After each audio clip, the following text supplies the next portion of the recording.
discussion we're about to begin is very important. Resolved.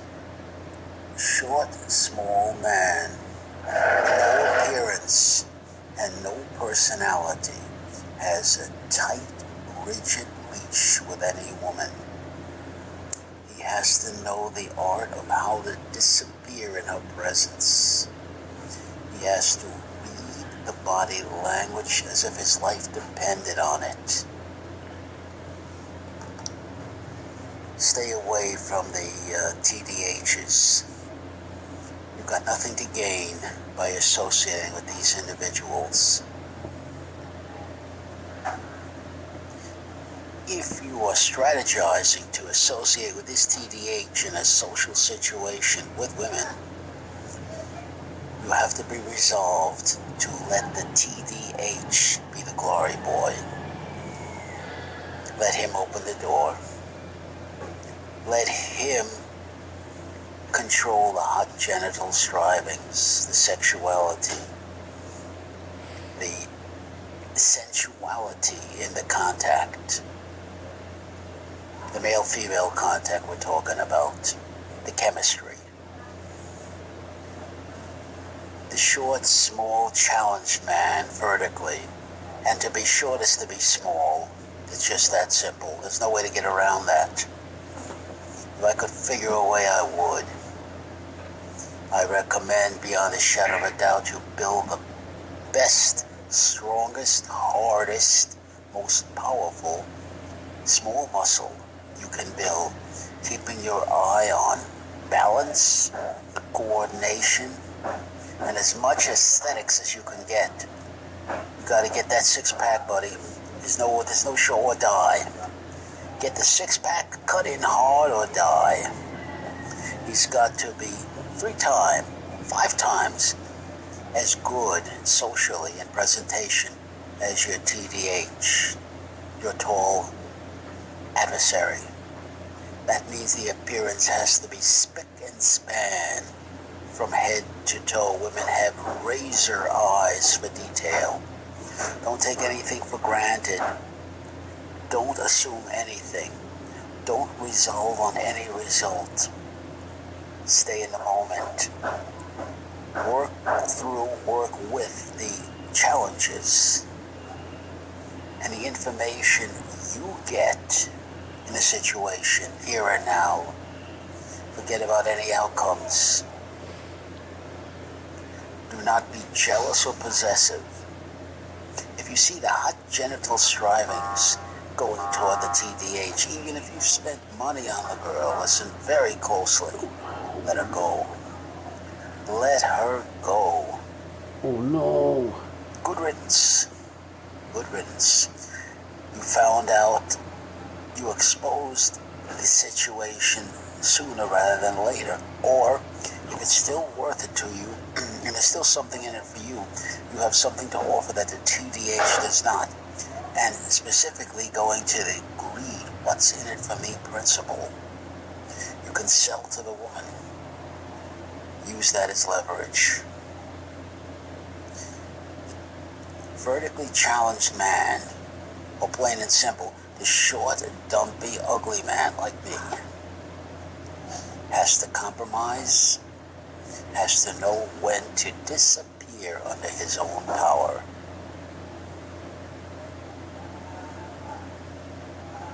You have to be very serious about all of this. It's not a game. Women are experts at making excuses, at covert mockery, at put on. In short, they know how to lather your ass, my friend, if you're a sucker. He has to continuously read the woman, continuously, and ask himself a large series of questions. The self-assessment. Where do I stand right here and now in this situation? What are my strengths? What are my weaknesses? And specifically, where am I vulnerable? He has to have a realistic competencies. But he has to be fair, practical, and street smart with everything. He has to know the right question to ask. Don't let yourself off the hook. Be ruthlessly objective and prosecutory against yourself. You're thinking against yourself. You heard of positive thinking? I say bullshit. Negative thinking. You heard that you can't get a positive out of a negative? I say bullshit. The positive comes out of the struggle with the negative. Out of fighting with the negativity of the resistances, your lack of confidence, your intimidation because of your height and your appearance, and because you don't know how to assert yourself in an effective way, and because you have amassed so many losses socially. You've let too many things, so much blood over the bridge.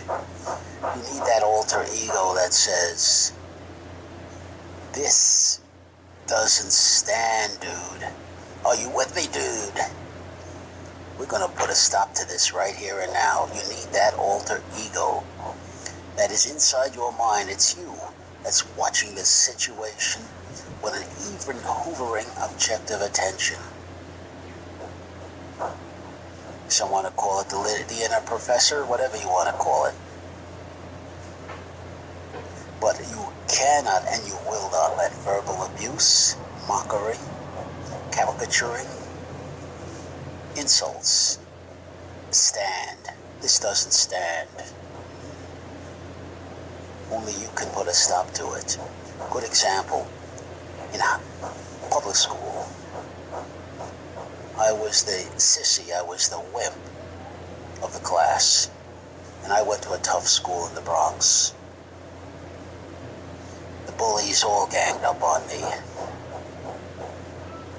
and I would run home and cry to my mama, "Mama, protect me." I'd hide out and only leave when the bullies left the schoolyard.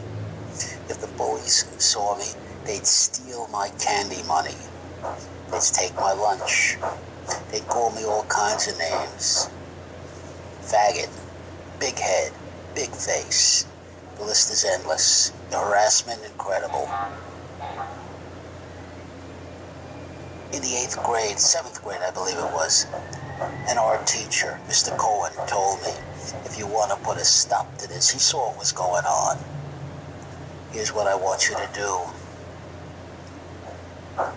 You're going to, now you don't pick on the tough bully.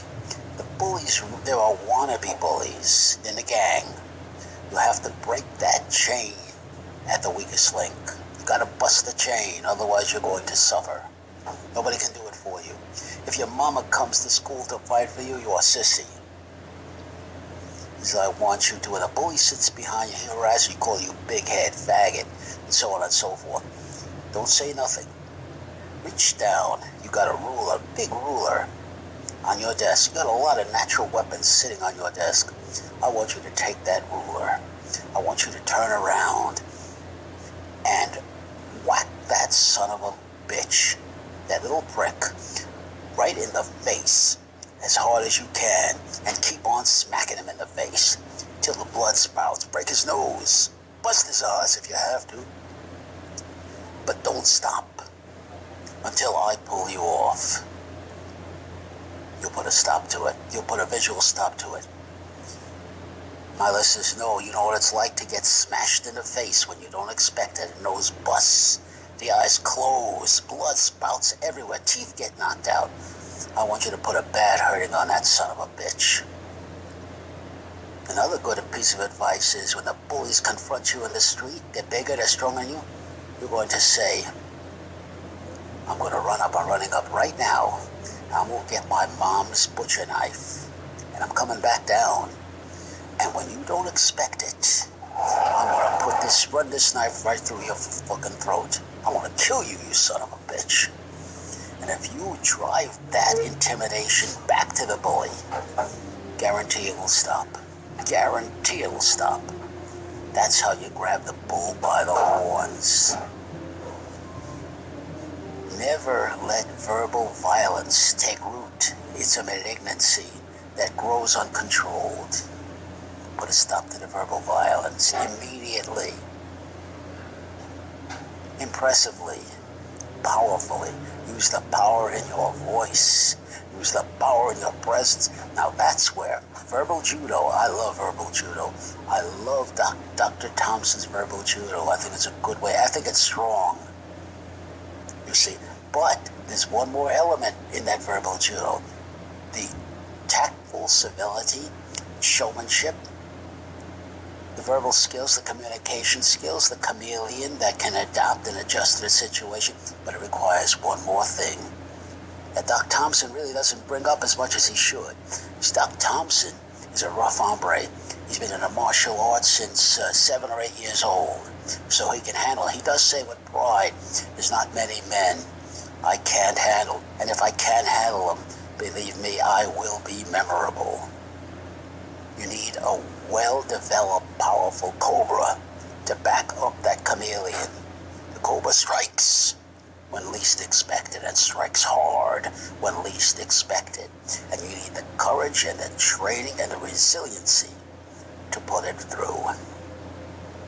You gotta do it, or watch yourself spiral downhill and die. You heard what I said. You'll spiral downhill and die. You'll lose everything. It's as vital as that. I challenge my listeners, whoever there is, to prove otherwise. Let the discussion, let the experience, let the experiment begin. Let it be practical, realistic, objective, and fair.